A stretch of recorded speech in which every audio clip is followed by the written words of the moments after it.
Vite, petit facteur. Une histoire de Valéria Eudes. Paulin est facteur. Chaque jour, durant sa tournée, il distribue des courriers, des lettres poids-plumes, mais aussi des colis pesants. Alors, pour se donner du courage, il travaille en chantant. Il était un petit facteur, pirouette, cacahuète. Il était un petit facteur qui avait beaucoup de courriers, qui avait beaucoup de courriers. Ces temps-ci, pourtant, Paulin est fatigué. Il aimerait se reposer, faire la sieste sous un pommier. Hélas, il n'a pas le temps de s'arrêter. Le petit facteur doit passer chez Maxou, le fils de l'ogre. Et Maxou habite loin, très loin. Le petit facteur marche pendant des heures. Quand il arrive enfin, il tient à peine debout. Maxou l'attend, les yeux brillants. « As-tu une lettre pour moi, de la part de mon amoureuse Lola ?» demande le fils de l'ogre. « Oui, la voici !» chuchote Paulin avant de s'écrouler sous le nez de Maxou. Le fils de l'ogre porte le petit facteur jusqu'à son canapé et lui sert un jus d'orange pour le requinquer. Paulin est inquiet. Sa tournée n'est pas terminée. Il ne doit pas traîner. Et puis, il aimerait quitter cette drôle de maison. On ne sait jamais. « N'aie pas peur, petit facteur, lui dit Maxou. Je ne suis pas un ogre comme mon papa. Je ne ferai jamais de mal à qui que ce soit. Ne bouge pas, j'ai un cadeau pour toi. » Le fils de l'ogre se rend dans le grenier et en rapporte une énorme paire de bottes. Des bottes de 7 lieues. Paulin n'en revient pas. Le petit facteur enfile les bottes et, comme elles sont magiques, le changement de pointure est automatique. Paulin remercie Maxou. Le petit facteur n'a plus peur du tout. Avec ses bottes de 7 lieues, il finit sa tournée, léger et heureux. Et ça lui donne envie de chanter. Il était un petit facteur, pirouette, cacahuète. Il était un petit facteur qui avait beaucoup de courriers, qui avait beaucoup de courriers. Avec ses bottes, il faisait pirouette, cacahuète. Avec ses bottes, il faisait toute sa tournée, les doigts dans le nez, toute sa tournée, les doigts dans le nez.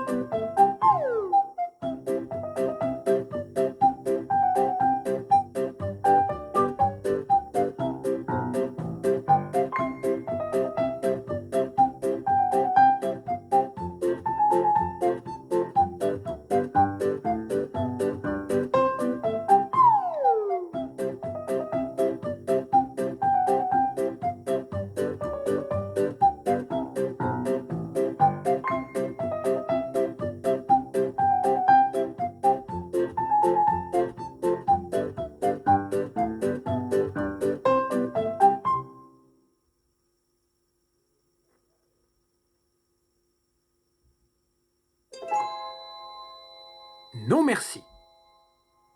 Une histoire d'Agnès de l'Estrade. Du lundi au dimanche, Léontine répète « Non merci ».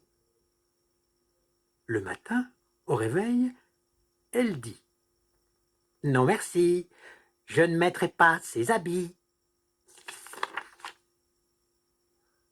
Le midi, sur sa chaise, elle dit « Non merci, je ne mangerai pas de brocoli. »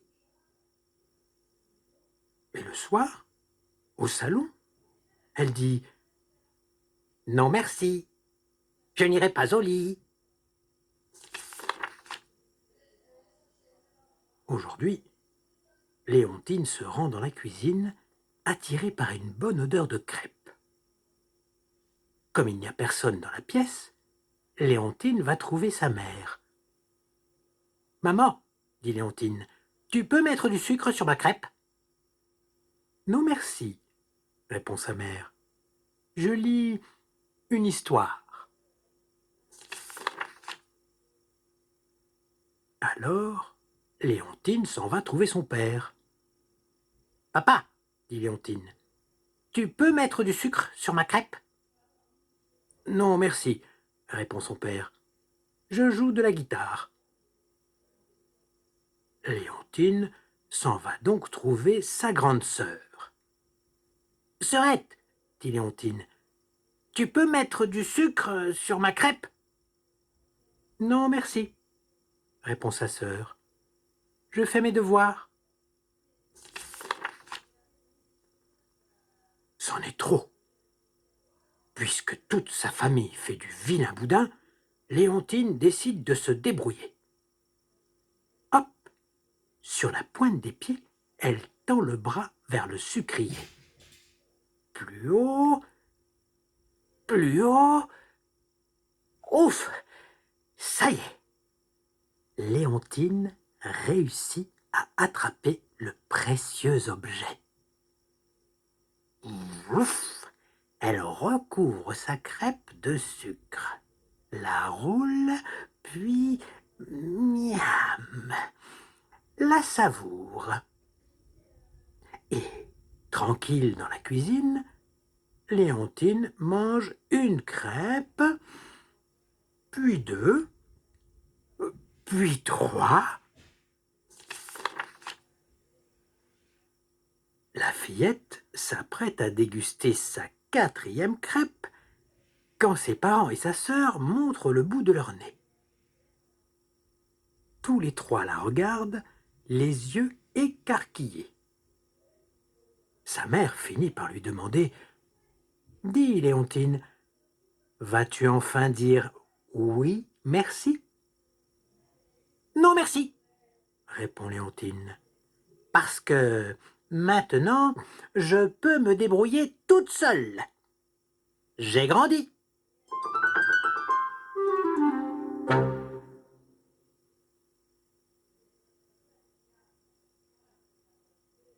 Le gros dragon et le petit papillon.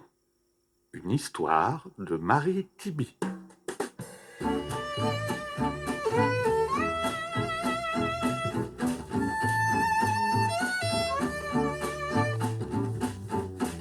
Zippo, le dragonneau, se gratte le dos contre un acacia. Gratte, gratte, gratte de haut en bas. Gratte, gratte, gratte de bas en haut. Quel délice! Mais une épine se plante dans son derrière. Aïe, quel supplice! Zut, mes bras sont trop courts, s'écrie Zippo. Je ne peux pas l'enlever. Hélas, personne autour ne veut lui porter secours. Les animaux de la forêt ont trop peur d'être écrabouillés, grillés, dévorés. Moi, je veux bien t'aider, dit une voix. Où es-tu, demande Zippo, je ne te vois pas. Regarde tout en bas, dit alors la voix. Zippo plie son cou jusqu'au sol et aperçoit une bestiole. Qu'elle est drôle. Je suis une chenille et je m'appelle Albert, dit la bestiole. Et que comptes-tu faire, Albert?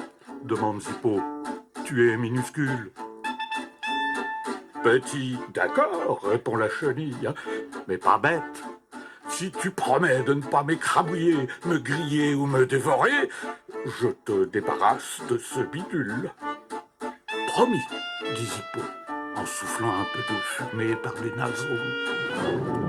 Ne bouge pas, lui ordonne Albert.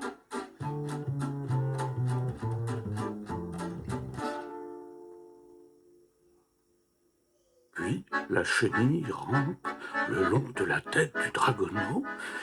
Gauche, droite, gauche, c'est la petite bête qui monte, qui monte, qui monte sur le museau de Zippo. Oh, oh, oh, que c'est rigolo, ça fait loucher le gros dragon. Droite, gauche, droite sur son front. Gauche, droite, gauche dans son cou. Droite, gauche, droite, c'est la petite bête qui descend, qui descend, qui descend jusqu'au derrière de Zippo.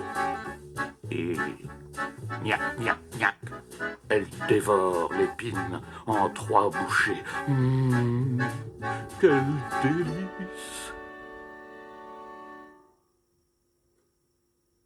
Plus de bobos, le dragonneau est soulagé. Veux-tu être mon ami? Demande-t-il à la chenille. Tu es très gros, et moi tout petit, répond Albert. Mais oui, je veux bien être ton ami. Je te débarrasserai des épines qui piquent. Et moi, je te protégerai des oiseaux mangeurs d'insectes. Si l'un d'eux ose approcher, il sera écrabouillé, grillé, dévoré. Maintenant, nous allons faire la fête, parce que, tu sais quoi, Albert? Aujourd'hui, c'est mon anniversaire. Pas de problème pour allumer des bougies quand on est un dragon. Frotte.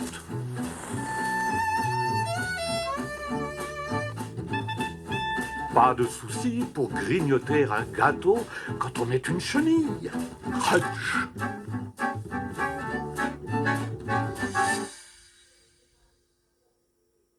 Le gâteau avalé, Albert se sent fatigué. Ouah,